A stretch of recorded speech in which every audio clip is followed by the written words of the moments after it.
প্রিয় দর্শক, এক চিলতে বাগানের সকলকে স্বাগত। আজকে আপনাদের জন্য আমি চলে এসেছি দিল্লিতে, ভারতবর্ষের রাজধানী দিল্লি শহরে রাহুল কুমারজি, অ্যাডভোকেট রাহুল কুমারজির বাড়িতে, যিনি বিরাটভাবে ব্যস্ততার মধ্যেও গোলাপ করেন আর তার গোলাপ বিভিন্ন জায়গায় প্রশংসা কুড়িয়েছে। ইতিমধ্যে তিনি ভারতবর্ষে প্রায় প্রতিটি কম্পিটিশনেই অনেকবার প্রশংসা কুড়িয়েছেন। আজকে আমি তার কাছ থেকে শুনে নেব এই গোলাপের গল্প আর আপনাদের জন্য কিছু টিপস। তো চলুন, ভিডিওটা হয়তো একটু বড় হবে, দুটো পার্টে আমরা দেখে নেব, শুনে নেব তার মুখ থেকে এই গোলাপের গল্প।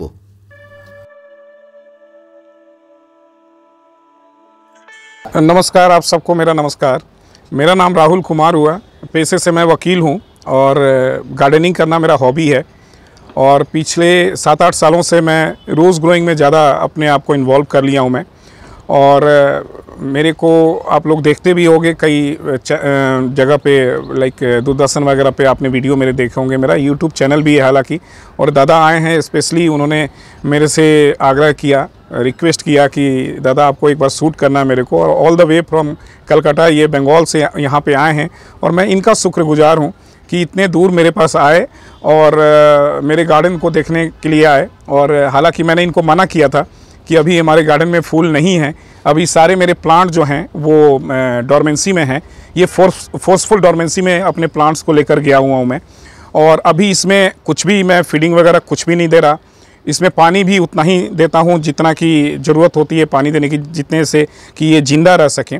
और जो इंसेक्टिसाइड, पेस्टिसाइड मैं अपने प्लांट्स में बिल्कुल नहीं दे रहा हूँ, इसलिए मेरे लीव्स में भी आपको प्रॉब्लम दिखेगी, कीड़े भी दिखेंगे। ये क्यों मैं पेस्टिसाइड नहीं देता हूँ ये मैं आपको बताऊँगा अभी थोड़ी देर में। और फंगीसाइड ज़रूर देता हूँ कि गुलाब के अंदर कोई फंगस नहीं लगना चाहिए। तो मैंने दादा को रिक्वेस्ट किया था कि दादा अभी मेरे गुलाब में कोई फूल वगैरह नहीं है और मेरे प्लांट्स अभी कंडीशन भी बहुत अच्छी नहीं है। तो दादा ने स्पेशली बोला कि नहीं दादा, मेरे को यही चीज़ सूट करनी है, ताकि अच्छे गुलाब तो हर कोई दिखाता है। मैं ये इस मंथ का जो सिचुएशन होता है गुलाब में, वो मैं ज़रूर लोगों को दिखाना चाहता हूँ, ताकि लोगों के अंदर कॉन्फिडेंस आए। लोग कहते हैं कि मेरे गुलाब ख़राब हो गए, मेरे गुलाब में प्रॉब्लम आ रही है। और कई लोग पत्ते को लेकर, स्टेम को लेकर, प्लांट की कंडीशन को लेकर बहुत परेशान होते हैं। तो इनका रिक्वेस्ट था कि मैं इस तरह से आपके प्लांट कैसे हैं उस कंडीशन को दिखा के लोगों के अंदर कॉन्फिडेंस लाना चाहता हूं कि जब सीजन आएगा तो बहुत अच्छा गुलाब आपका हो सकता है। करेक्ट স্যার, কথায় কথায় একটা জিনিস জানতে চাইবো, ঠিক এই সময়টা, এই বর্ষাকালে এইরকম চ্যালেঞ্জিং টাইমে, বিশেষ করে দিল্লির মতো জায়গায় কিভাবে আপনি ব্যবস্থা করেন, কিভাবে তার পরিচর্যা করেন? কেননা এই বর্ষার সময়টা জুলাই টু সেপ্টেম্বর, এটা বিরাট বড় একটা চ্যালেঞ্জিং টাইম। मतलब आप ये कहना चाहते हैं कि गर्मी जो होती है उस समय गुलाब को कैसे समझाना? दिल्ली की गर्मी अगर आप ओवरकम कर लिया तो इंडिया का कहीं से भी आप... जी देखिए, गुलाब अपने आप में बहुत बड़ा चैलेंज है। आप ये गर्मी की बात कर रहे हो, मैं कहता हूँ पूरे साल गुलाब को केयर करना पड़ता है। गर्मी में टेम्परेचर जो है, अगर मैं सच्चाई हकीकत में बताऊँ तो टेम्परेचर जो 40+ में जाता है वो 1 या 1.5 महीना रहता है। ये 1-1.5 महीना, मैक्सिमम 1-1.5 महीना, यहाँ भी टेम्परेचर 1 महीने तक 40 से ऊपर रहता है। उसके बाद या तो उससे पहले 40 से नीचे रहता है, उसके बाद फिर बारिश का मौसम स्टार्ट हो जाता है। तो आप अगर देखोगे तो वो 1-1.5 महीना चैलेंज है आपका गुलाब के साथ, कि उस समय गुलाब को आप कैसे बचाते हो। अदरवाइज़ गुलाब जो है पूरे साल आपके लिए बहुत बड़ा चैलेंज है कि गुलाब को बहुत अच्छे से रखना, उसको कीड़े वगैरह से या किसी भी बीमारी से दूर रखना, उससे फूल लेना, ये अपने आप में बहुत बड़ा चैलेंज है। लेकिन जब आपने स्पेशली इस टॉपिक को उठाया है कि वो गर्मी का मौसम कैसे आप संभालते हो गुलाब को, तो उस समय मैं बताना चाहूँगा कि उस समय एक तरह से कहो तो वो हमारा प्लांट जो है वो चला जाता है ICU में चला जाता है। जैसे ICU में बंदा चला जाता है तो खाना पीना उसको नहीं देते हैं, उसको हम सिर्फ ये कोशिश करते हैं ये बंदा वेंटिलेटर पे है तो किसी तरह ये ज़िंदा बच जाए, यही हमारे लिए बहुत बड़ी बात है। एक बार जब ICU से या वेंटिलेटर से बाहर आएगा तो उसके बाद फिर हम खाना वगैरह देंगे तो ये अच्छे से लेगा और बंदा फिर उठ कर अपने नॉर्मल लाइफ में आ जाएगा। तो वही हाल गुलाब का होता है, जो आप 1-1.5 महीने की बात कर रहे हो, जब टेम्परेचर 40 से ऊपर चला जाता है तो एक तरह से समझो कि हमारे गुलाब जो हैं वो वेंटिलेटर पर चले जाते हैं, ICU में चले जाते हैं। उस समय हमें सारी फीडिंग वगैरह रोक देनी चाहिए और उस समय ज़्यादा से ज़्यादा मॉइस्चर मेंटेन करने की कोशिश करना चाहिए हमारे प्लांट के अंदर। पानी 2 बार 3 बार, अगर आपके पास टाइम है तो 3 बार पानी दो, सावरिंग करो। तो उससे आपके प्लांट को क्या होगा कि लाइफ मिल जाएगी, उस समय बचा रहेगा। और जैसे ही उसके बाद बारिश का मौसम मानसून स्टार्ट होता है तो फिर प्लांट अपने आप को रिवाइव कर लेता है। तो वो गुलाब का बड़ा टफ टाइम होता है और टफ टाइम में हमें गुलाब का साथ नहीं छोड़ना चाहिए, उसके साथ लगे रहना चाहिए। कई लोग ऐसा भी करते हैं कि जब गुलाब मरने लगता है, कई नए रोजारियंस हैं कि देख रहे हैं कि इतना पानी दे रहे हैं, सब कुछ कर रहे हैं, फिर भी मेरे गुलाब में डाई बैक लग रहा है, सूख रहा है, वो छोड़ देते हैं गुलाब को मरने के लिए। वो काम हमें नहीं करना चाहिए। चाहे कितनी भी तकलीफ आ जाए, गुलाब को वो जो 1-1.5 महीना है वो अच्छे से आप सावरिंग करें, वाटरिंग करें, फीडिंग बिल्कुल रोक दें। एक तरह से आप कहें तो उस वक्त हमारा गुलाब जो है पार्शियल डोरमेंसी में चला जाता है, सोने चला जाता है। और एक जब एक्सट्रीम ठंड आती है, आपके बंगाल वगैरह में एक्सट्रीम ठंड तो नहीं आती है, लेकिन दिल्ली में जब टेम्परेचर 10 डिग्री से नीचे 8 या 5 डिग्री पे आ जाता है, कई बार 3 डिग्री पे चला जाता है, उस समय भी आप जो बात कर रहे हैं गर्मी की, तो ये ठंड में भी वही सिचुएशन होती है। एक्सट्रीम ठंड जब होती है तो गुलाब हमारा बिल्कुल पार्शियल डोरमेंसी में चला जाता है। उस समय भी बहुत बड़ा चैलेंज होता है गुलाब को संभाल के रखना। तो ये दो जो सिचुएशन मैंने डिस्कस किया है, गर्मी की, आप तो गर्मी की बात कर रहे हैं, मैं सर्दी की बात कर रहा हूँ, सर्दी में भी ये प्रॉब्लम आती है। तो उस समय हमें गुलाब को फीडिंग वगैरह रोक देनी चाहिए और मॉइस्चर मेंटेन करना चाहिए। हालांकि सर्दी में मॉइस्चर बहुत होता है, तो उस समय हमें फीडिंग वगैरह बेसिकली रोक देनी चाहिए, क्योंकि जब कोई बीमार है या खाना नहीं खा रहा, उसको अगर ज़बरदस्ती हम खाना खिलाएंगे तो वो अननेसेसरी रूट, उसका जो सॉल्ट है वो रूट में जाके कलेक्ट होता रहेगा और कहीं ना कहीं वो हम आपके गुलाब को डायबिटीज की प्रॉब्लम या किसी और तरह की बीमारी के लिए वो मजबूर कर देगा। करेक्ट। और मानसून का पीरियड में जो फंगस का प्रॉब्लम होता है, उस समय फंगीसाइड आपको जरूर यूज़ करना चाहिए। और खास करके मैं रेडोमिल बोलूँगा कि जो रूट जोन में आप रेडोमिल, हालांकि थोड़ा कॉस्टली है, अगर रेडोमिल जो है वो 1 ग्राम पर लीटर के हिसाब से उसके रूट जोन में जरूर डालें और स्प्रे जरूर करें।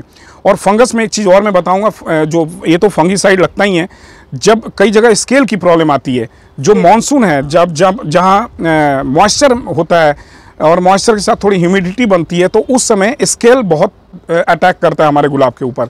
तो मेलाथियन आता है एक दवा जो मैं यूज़ करता हूँ, हालांकि कई जगह मेलाथियन बंद हो गया है, लेकिन 1-2 जगह अभी भी मिलते हैं और कई दुकान पे ईजिली मिल जाते हैं। तो वो मेलाथियन 2 ml पर लीटर के हिसाब से, हमें ये इंतज़ार नहीं करना चाहिए कि गुलाब में बीमारी लग जाए तब हम दवा देंगे, हमें गुलाब में बीमारी लगने नहीं देनी है। तो इसलिए आप मेलाथियन जो है, जहाँ पे आप देखते हैं कि कई जगह पे आपके बंगाल में या पूना साइड में बारिश बहुत होती है और उस समय स्केल की प्रॉब्लम बहुत आती है, तो हमें ये नहीं वेट करना है कि बीमारी लग जाए उसके बाद हम दवा देंगे। बीमारी लगने से पहले ही आपको उसकी इलाज करना है। 2 ml पर लीटर के हिसाब से आप वीकली या 15 दिन पे आप मेलाथियन स्प्रे करते रहें, आपके गुलाब में कभी स्केल की प्रॉब्लम आएगी नहीं।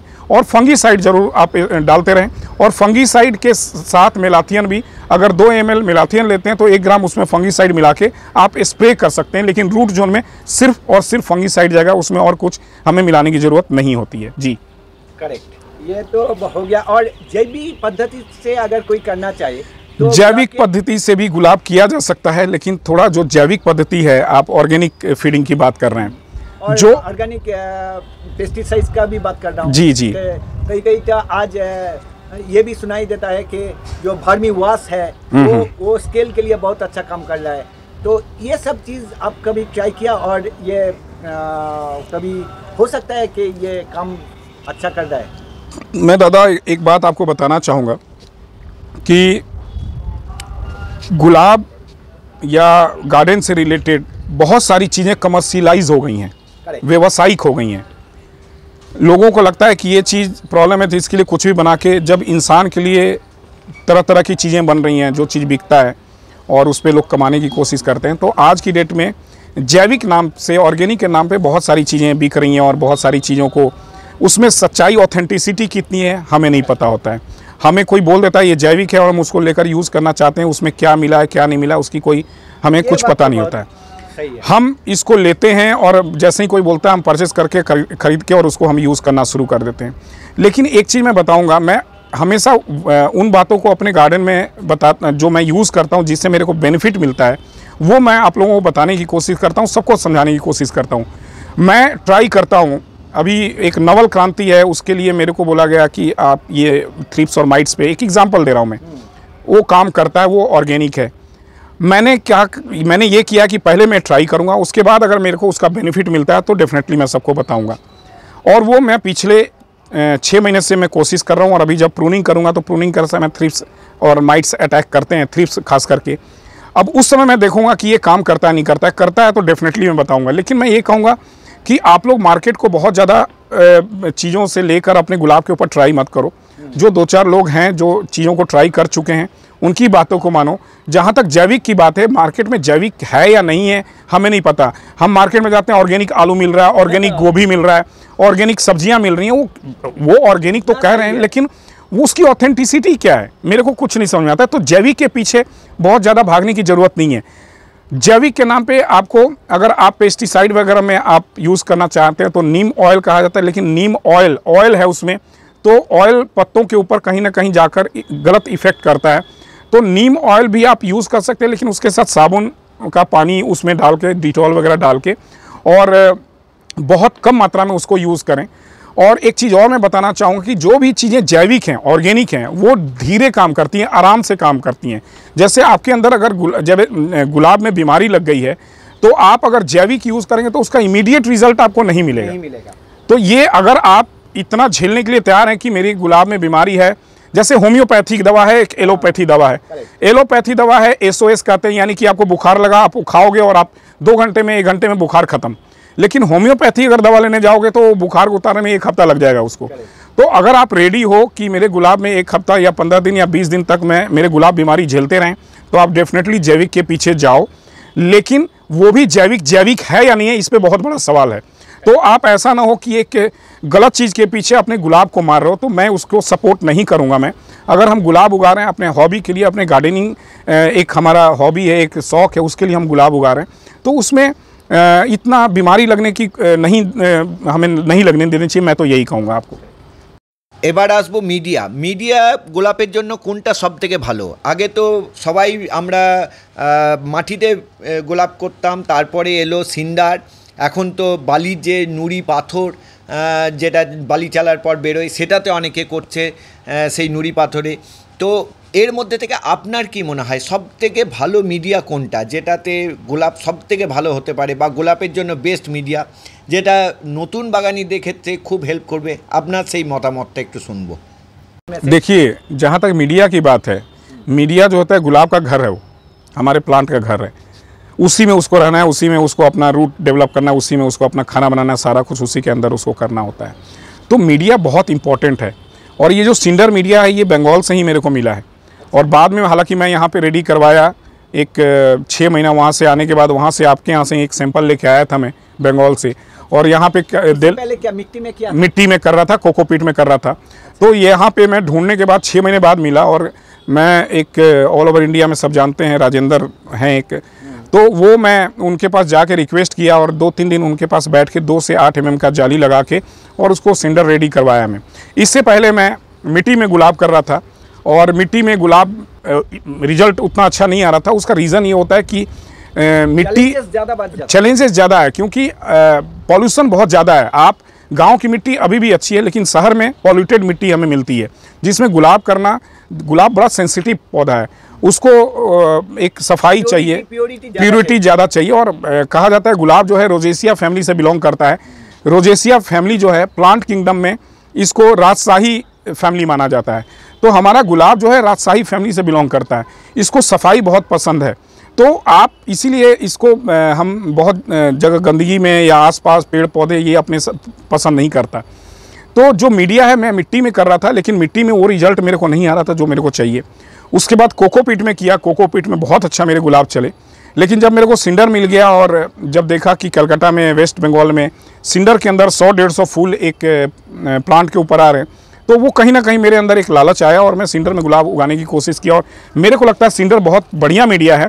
और सिंडर मीडिया कैसे बढ़िया है, क्योंकि इसके अंदर एयर सर्कुलेशन प्रॉपर होता है, प्लांट के अंदर एयरी बहुत है। जो इसके पोर्स हैं, जो सिंडर होता है उसके पोर्स खुले होते हैं, उसमें एयर जितनी मॉइस्चर चाहिए हमारे गुलाब के लिए उतना उसमें रहता है।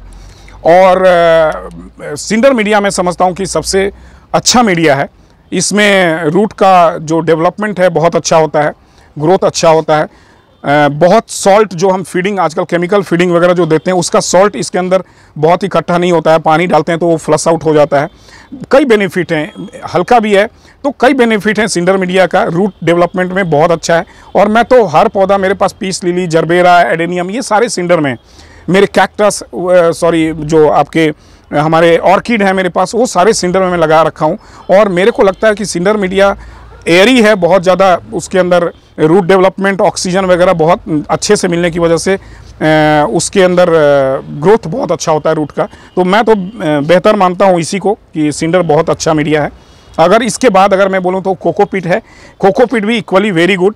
कई बार लोग कहते हैं कोकोपीट 3 साल 4 साल में सड़ने गलने शुरू हो जाते हैं, लेकिन कोकोपीट अगर सड़ गल के अगर हमारे पॉट के अंदर ही रहता है और हमारे प्लांट्स जो होते हैं जो डिके हो जाते हैं, जो चीज़ें सड़ गल जाती हैं, उसी को वो लेते हैं। तो कोकोपीट अगर सड़ के उसमें पड़ा भी रहता है तो उससे आपके गुलाब को बेनिफिट होगा, खाना हो गया, उससे नुकसान कुछ नहीं है।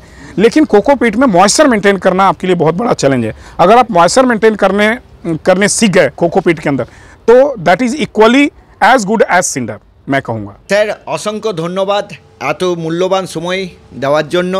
একচিলতে বাগানের সকল দর্শকদের আশা করি খুব ভালো লাগবে। আর স্যার বাকি অংশটা কালকে আমরা দর্শকদের শোনাবো, দেখাবো। দর্শকদেরও অসংখ্য ধন্যবাদ স্যার, আপনাকেও অসংখ্য ধন্যবাদ।